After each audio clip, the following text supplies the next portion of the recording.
amazima ensi ekukyaye ebbanga lyofuze emyaka 4 limala genda gye wava mukoze obugagga bungi obumu mubufunye obusingira ddala mubufunye mu ngeri etategereka kubanga Mwami Museveni we yali ajja wano bw'olaba ebifaananyi bye yali talina kyalina nga talina na nyumba ye naye kati tulaba ye omu ku basinga obugagga mu Afirika oba mu nsi yonna twamuwa omukisa tolowooza nti bannansi okubeera eyo nga tetulina mundu tuli basiru tewaliiwo kintu kiri very dangerous nga population etalina mundu era kyova olaba bano abawandiika ssemateeka bakimanya nti owe mundu ajja kujja ano yekalakaase naye ajja kubanga ne limiti ye ejja kubaako waakoma era ensonga lwaki bagamba power belongs to the people abantu abo bagamba nti naye abantu bagamba batya power belongs to the people naye nga wekutuuka okusalawo ng'abemundu be basalawo nga they use force nabo baba ne limitation kati wetwagala mukulu Museveni addala ffe abava eruweero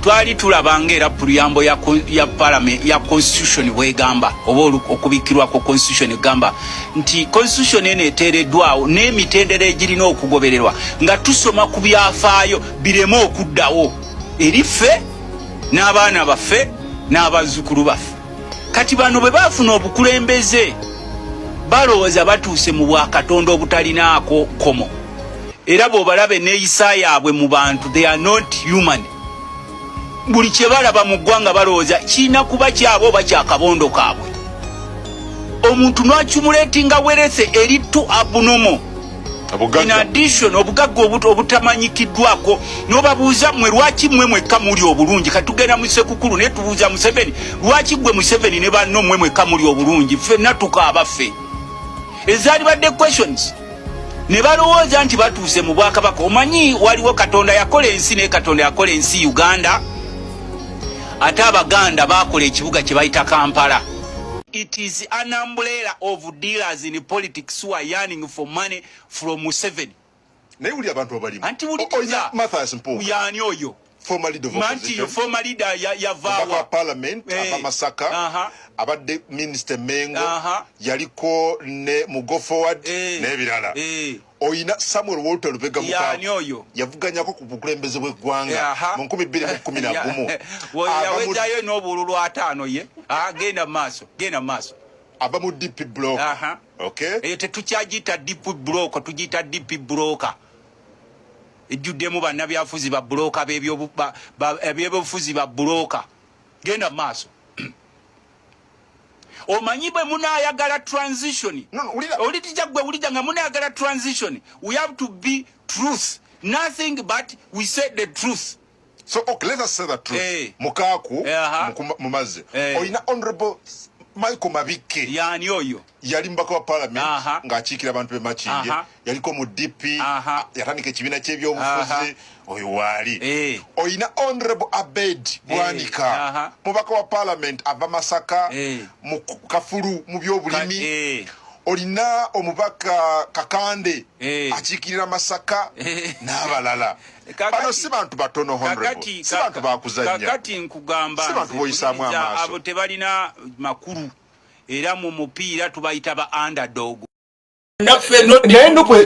Tugamba nuko yolekedde okwawulwamu tesobola kwawulwamu kubanga honorable Mpuuga ne Bwanika baani awo baleka bagenda n'abantu ab'amaanyi kati gwe bonna bameva ba Nuupu oyina Mpuuga deputy president oyina Bwanika ali ku fulaga ya Nuupu olina bajimerwanga oyina bakagabo ate batugamba nti ba team my leader bawagizi ba Mpuuga bali mu Nuupu sawa yona bayinza okwa team my leader in what in deals team my leader in what olibwa kugamba nti ndi mukulembeze omubuuza nti mukulembeze wange muki ekitutuusiza wano we tuli kuba na nsonyi owulira sebo nze nagamba omusajja omuntu bw'obanga ozze wano nga weewaana beera ng'omuntu avudde wala najja mu Buganda. Buganda is a very unique place globally.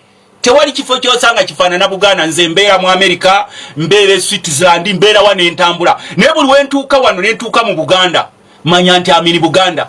N'omuntu ava gy'ava eyo yonna gy'ova bw'otuuka mu Kampala you feel yourself. Era kye twamugamba nti weewala amalala ga rivalryism. Nti bakuwadde ekifo kya lopu ne kooti bakukwatira nkwatire mb'olina bano abakugamba my leader. You are my leader ng'okola ebintu ebiri positive.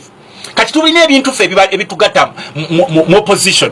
Tulaba abantu Museveni bagoba ku nyanja, ababeeranga ku nyanja ne bavuba kuleke Kyoga kuleke Victoria nga tebajja neno ne tubuuza nti Museveni ateeka atya amagye ku nyanja n'agobayo abantu baffe ng'ate n'obwennyanja bwe bakwata bana babukwata babutwala ne babutunda e Congo. Ne tugamba nti nedda ebyo tulina okubyadresa. Ne tulaba abantu Museveni bagoba ku ttaka. Before Museveni came here abantu baffe baali basetolinga wano nga tetufaayo oba oli wa ggwanga ki oba oli waki. We are all Ugandans. What do you think this current regime of NRM kati Abanyarwanda bakaaba tebakyabawa passport?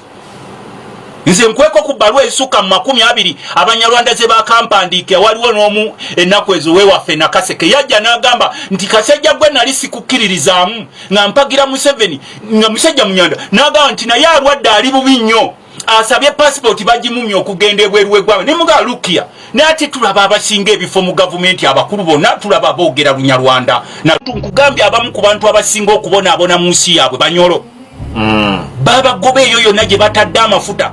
Most of them have not been compensated. Ngate baferinga in a new group of migrants. Nga babawe ettaka. Ne nkugamba nti bw'otuuka mu Ankole mwe mugenda ne mulowooza nti Abanyankole bali bulungi bonna tikuba Museveni afuga.